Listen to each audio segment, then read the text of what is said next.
The purpose of today's video is to debut my new to me Sandy River number 24 by Roundhouse, and to debut it on Keith's beautiful Garden Railroad. Now I love this engine. Just look at this, eh?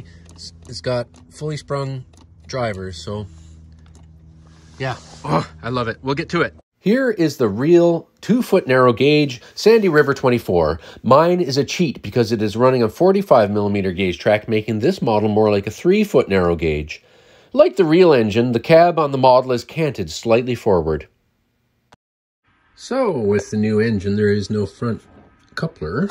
This is a Katie coupler I happen to have, and when I put it up in there, it actually is the right height. It was an easy job because in here there was already a tapped hole, and I found a screw that fit the thread, cut the screw the right length, and it was put a different hole in the arm of this with a drill, and it was like literally 5 minutes work. The engine came to me with a truck-mounted coupler. Well, you know I can't have a truck-mounted coupler. With the weight of trains I want to pull, if I want to back them up or whatever, or even pulling them, it's going to put extra pressure on the flanges here.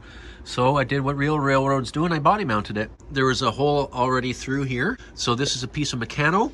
It's bolted on there and locked, and bolted on here and locked, and that's just a spare USA Trains coupler. I'm here at a wonderful store called BC Hobbies if you're on Vancouver Island, if you're in the Victoria area.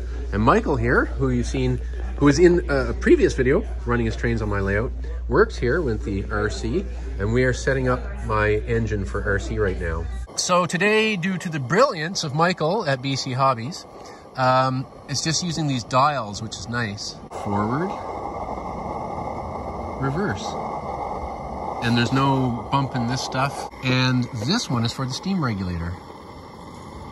It's a tight fit, but Lord Michael's a thin fellow.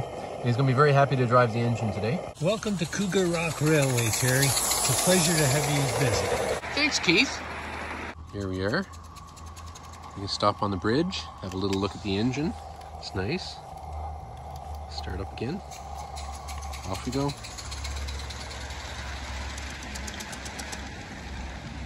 Now that really is a beaut. I completely agree, Dan.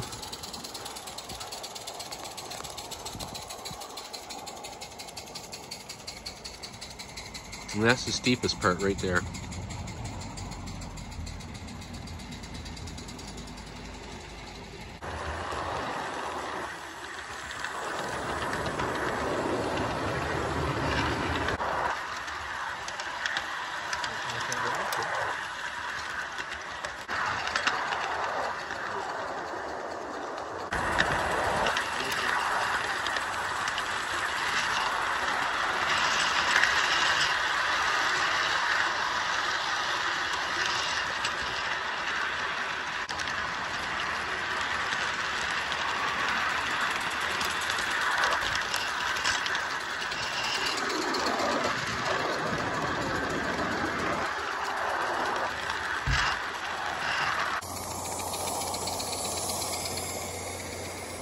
Wow, that's a really cool engine.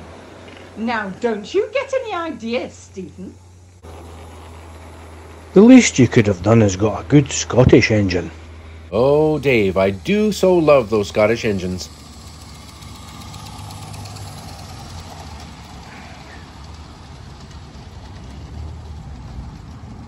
Oh, Henry, how exciting being over at Keith's. It's wonderful to be here. I know what you mean, Marge. I know what you mean. This is a lovely spot, and it is always a pleasure. The chuff pipe tends to push the steam down out through there, and I noticed when I test ran it last night at home, without the chuff pipe, it was poof, poof, poof, big plumes coming up. I think I'm going to take the chuff pipe out. This chuff pipe is not adding a lot of chuff to this engine anyway, and so I'd rather have the plume.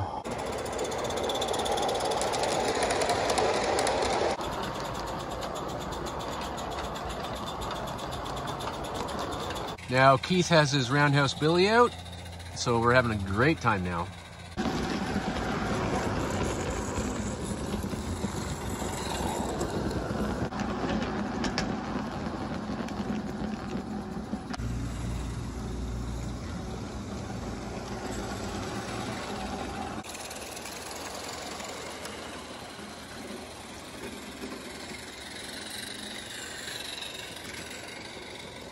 I know in real life trains wouldn't be this close. Well, the fryer is, of course, in his favorite spot here at Keith's.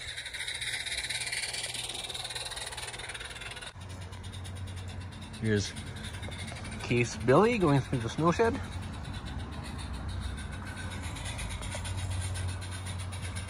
Well now, Marge, that red engine is really quite nice. Red's really a nice color for an engine. I know what you mean, Henry. It's beautiful.